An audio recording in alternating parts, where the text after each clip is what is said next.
Hello and welcome. My name is Daniel Posney. This is called Shifting Perspectives. And Happy New Year. So, the topic today is about what if I stopped resisting?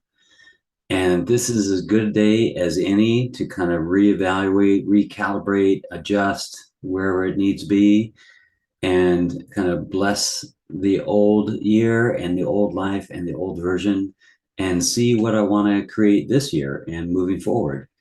And, I've been different versions of myself throughout my life and had different roles and done different things. And it feels like another one of those times where I'm checking out this other version if I want to slip into this.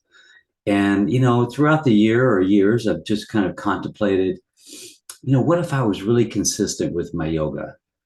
What would that do for my body and my mind? What if I was really consistent with my qigong or my meditation? What if I really dove in with meditation? What if I had a 6 hour meditation every week? What would that do for me? And then, it seems like a good idea, and then it kind of fades away. What if I never had another drop of alcohol? What if I never even had a non-alcoholic beer? What if I just said, I don't even want that? And it just kind of it plays at me like I need to question, really, do I really love where I am? Do I think that doing those things will make me love myself more or give me something that I don't have now? And I think it's taken me this long just to realize that, to be okay with and to love who I am right now with no need to change. And now I'm kind of like, I think I'll check that out. It's that kind of feeling where I love my life, I love my wife, I love myself, I love my body. And before I die, I want to check this out. So what I'm kind of pondering is, uh, what can I create in my reality if I shifted into the consciousness that there was even less resistance, more tenderness, more love, less guilt and shame. There's not a lot of guilt and shame. There's not a lot of poor habits or unhealthy habits, but there's little tricklings of some. So what would happen if I let go of those altogether? Wow. And I know that there's this, if I'm really honest with myself, which I tend to be, there's this fear inside that you're going to lose your connection with the people that are connecting with you. You're not going to be able to connect with those people that are in the muck. That you could go, yeah, I've had that experience, and I'm a little bit in it still myself. What if you let go of that need for the connection of your old story and your old personality? What if you were completely in this present moment with no need to go back there? What would that do?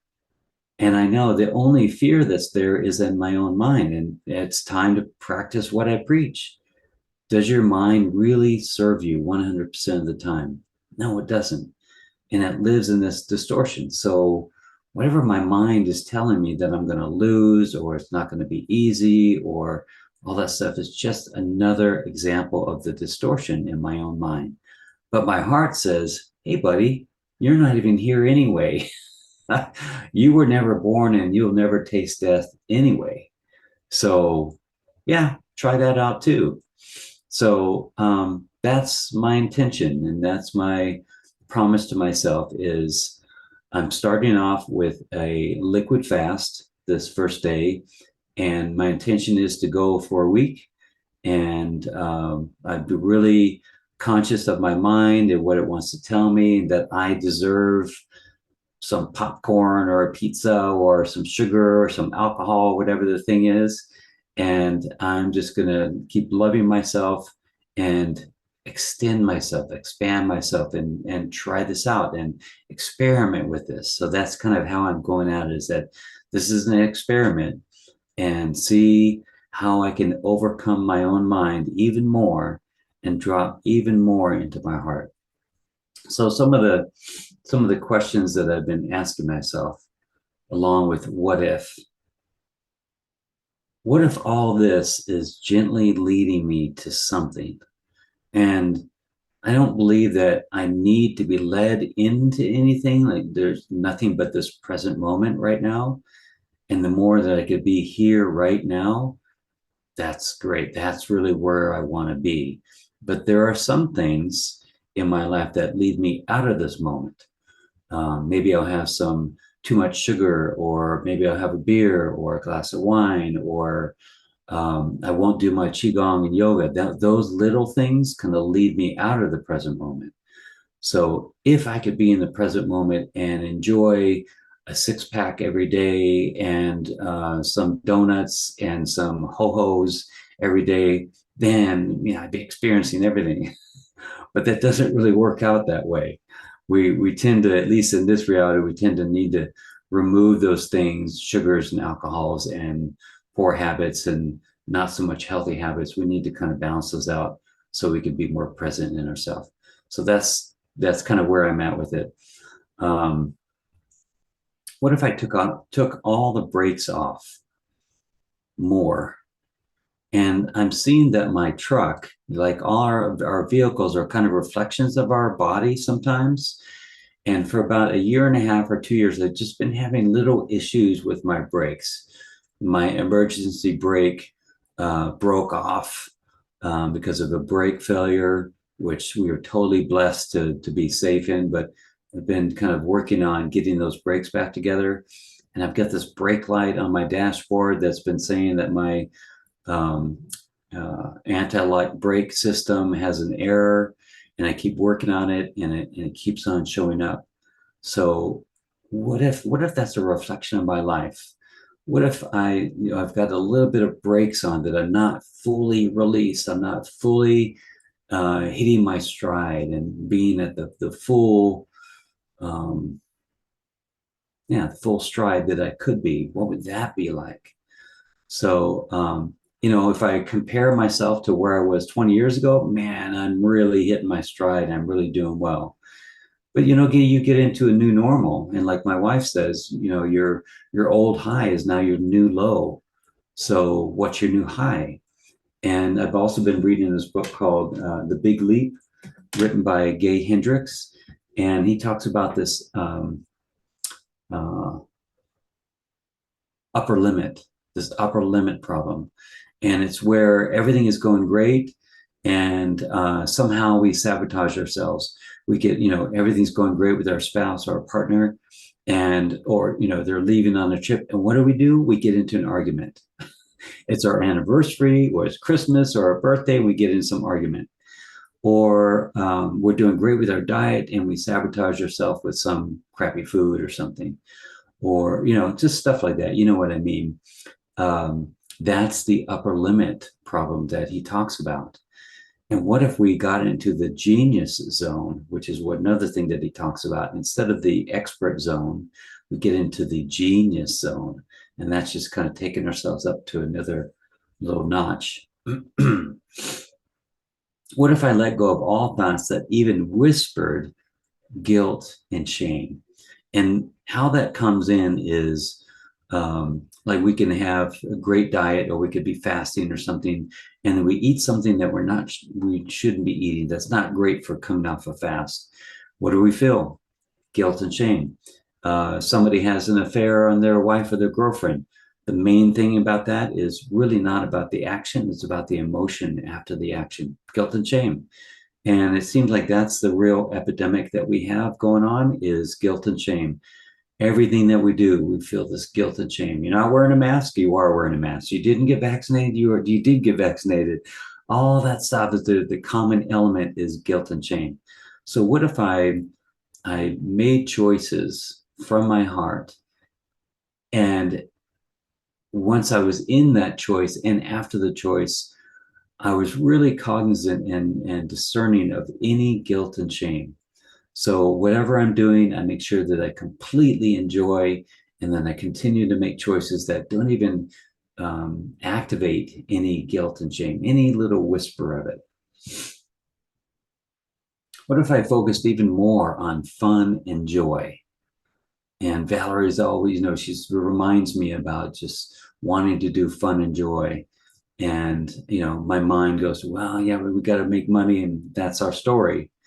But what if I did things that were fun and joy completely and we made our money from that? And I know people do that. We have some very good friends that do that. And Happy Oasis, you know who you are. Johnny, you know who you are. And they just do things that are super fun and they make money from it and they do really well. What if I shifted what I do into things that only brought me fun and joy? And then I incorporated what I do, ultimate life coaching, healing, um, emotional trauma healing. If I incorporated that as a secondary into just having fun, like fun activities. So that's what I'm creating for this year, is kind of repackaging myself into just that. So that's the other part. What if I experimented with ultimate health? And that goes back to, just those little things that, like, Valerie's on this really ultimate nutrition, and I'm not all the way. We'll eat very similarly, but like we go to a restaurant, I may have a burger, or I may have some chicken, or I may have some pasta, and she's having a salad. And she makes sure that there's no sugar in her dressing and that kind of thing, and no alcohol whatsoever. So what if I did that in joy? What if I really was excited about that what that does for me? Because I know that feeling that comes to me when I'm eating really, really good and I get done with the yoga or qigong, like I just got done, I'm really amped up and I'm really feeling really good about my practice and my body. And as I start getting down to a certain weight, I'm about 8 pounds over what I really would like to be. When I'm at that weight and I'm doing all those practices, man, everything's rolling so good and it feels so good and I'm so clear. Wow. So what if I experimented with ultimate health? A little side note is I've been toying with the idea of creating a program that would help people get back on track. Create a program that they'd be accountable to, that they wouldn't necessarily need a coach to get started on it, but they have like an online resource program application that they could check in with and make a program with, and then they could follow up that with maybe some coaching. And I've been looking around for that, and there's not really one that's really specific to a kind of a spirit-led life with yoga and qigong and stuff. It's very kind of spreadsheet driven or physical driven. So I'm kind of looking at that. That's something that I might create for myself, and that might be a great resource for other people. So keep an eye out for that. What if I invited more, excuse me,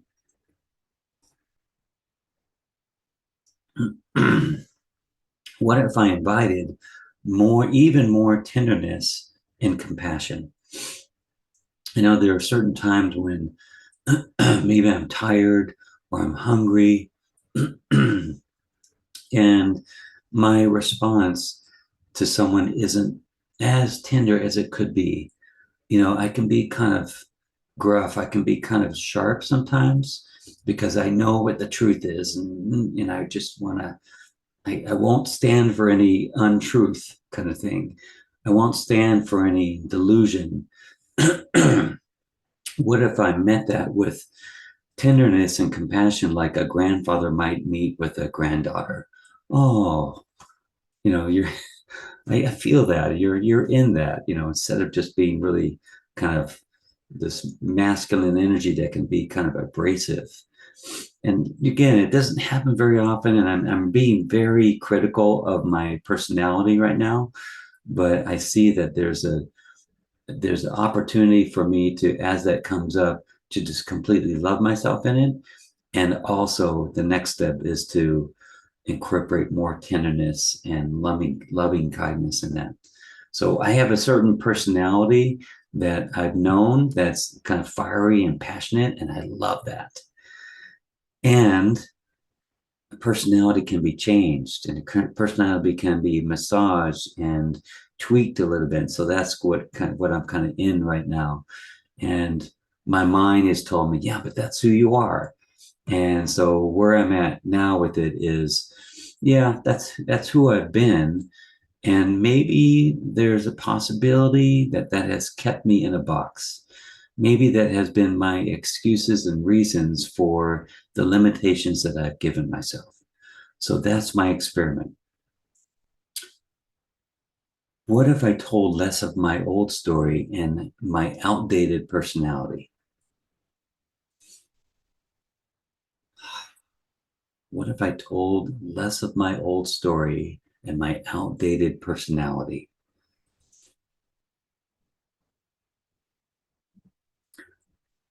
What if I stopped resisting Christ consciousness?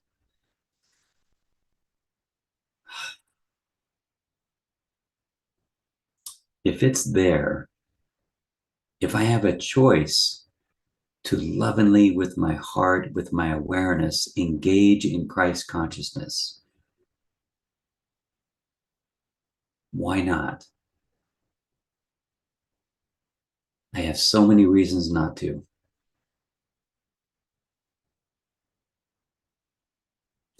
but I have so many reasons to do it, to engage in it, to rest in that, because the reality is that I don't have to do anything. I don't have to be anything. I can just stop being who I've been, enjoy that, love that, bless that. But as all falls away, what's left is Christ consciousness, with no ideas, with no beliefs, with no ego, with no desire to be anything else. What if there are things that keep me contained?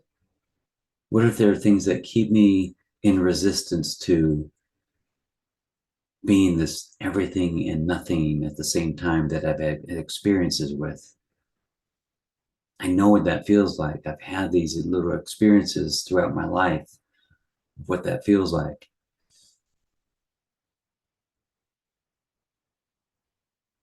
What if I didn't make any joking excuses or joking reasons why not?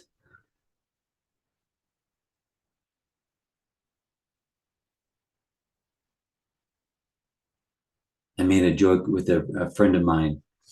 It was a perfect time for a joke to do a little teasing with him because I love him. He's a good friend. He's a great guy. And he said something, and then I found an opportunity to make a joke. It was great. It was a great joke. And it made fun of him. And then I thought about it. I thought, that's not who I am.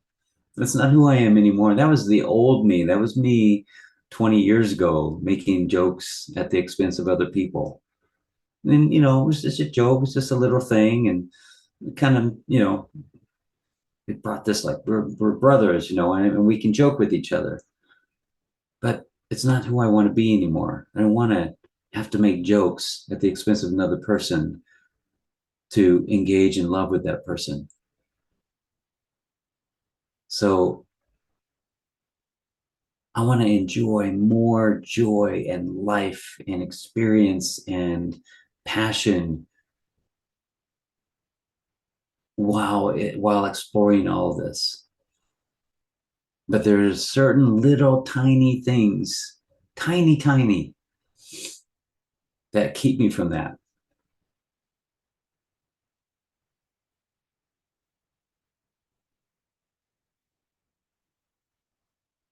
And in the back of my mind, there's this little, there's a little voice that says, but what are you going to lose? What if people can't connect with you anymore? What if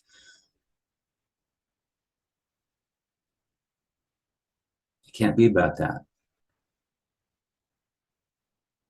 There can't be anything in my mind related to fear that keeps me from expanding in love.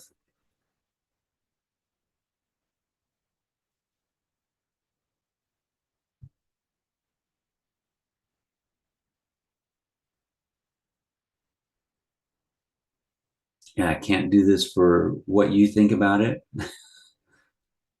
If you agree with it or don't agree with it, if it inspires you or doesn't inspire you, it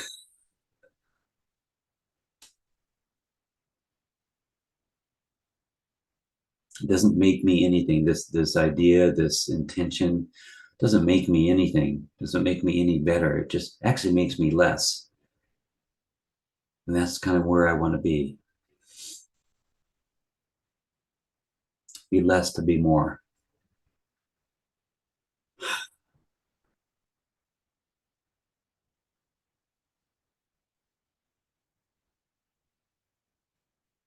What if? What would that feel like?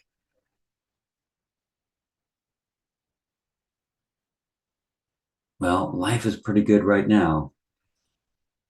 How does it get better than this? That would be the question. How does it get better than this?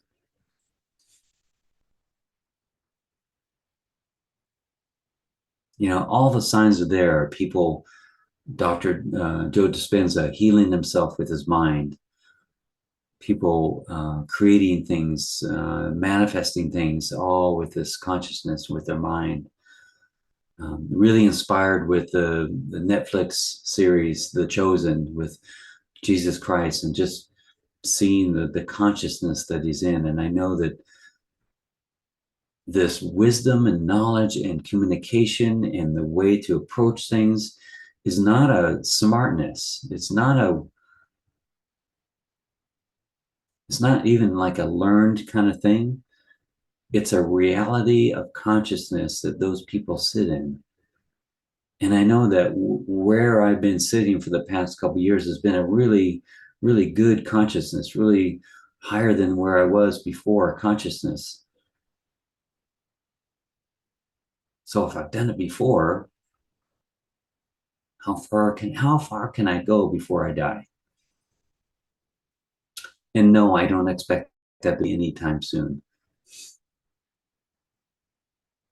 But what can I experience before that time happens?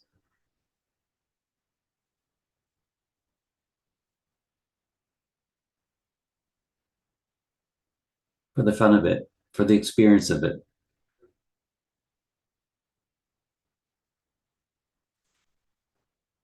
Thank you for watching, listening. I love you. Thank you. Bless you.